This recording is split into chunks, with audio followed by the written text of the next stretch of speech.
Masaya lang ako na naiiyak ako kasi masaya. Na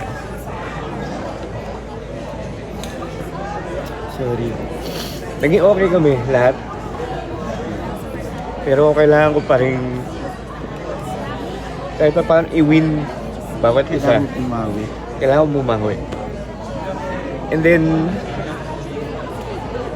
si Daddy, eto aminin ko, Daddy very generous yan. Kahit wala hingin, ibibigay niya wala. Nag-abot siya sa akin ng sorry di kung kwento ko na nag-abot siya sa akin ng envelope. Alam mo natin, cash yun, di ba? Kung di, okay pa ako.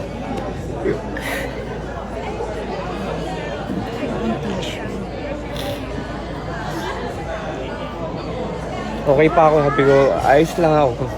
Nakaka-survive pa ako. Hindi ko kailangan yan, sabi ko. Mas kailangan ko yung tayo.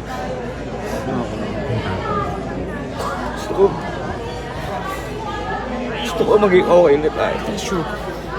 Hindi na importante sa akin kung ano ibigay o material. Wala na sa akin yan eh. Yung relasyon wala. So yung importante sa akin. So hindi kong pigilan para bata. Iyak ako na iyak. Nakayakap ako sa akin. Okay na, hirap na. Ay, okay na. Sabi ko, hindi. Ayokong bumitaw.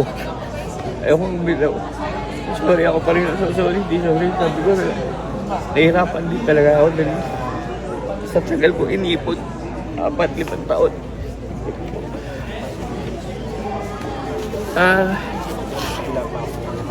Pagdating talaga Daddy sa pamilya, emotional talaga ako.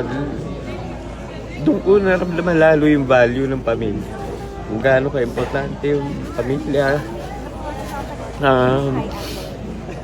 Yun, basta iyak din siya na iyak. Gulgul niya. Doon ko nakita yung Daddy ko para din batang umiyak namin. Basta sabi ko lang din, mahal kita. Anong pangyari, mahal kita. Kumaga, sorry na lang talaga. Yun naman sabi ko, sorry. Tapos, sabi niya, sige na.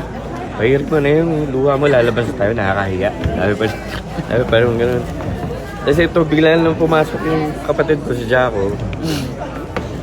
Pagbukas yung pito, natamaan pa yung paa ni Daddy. Aray ko, bumay pa si Daddy.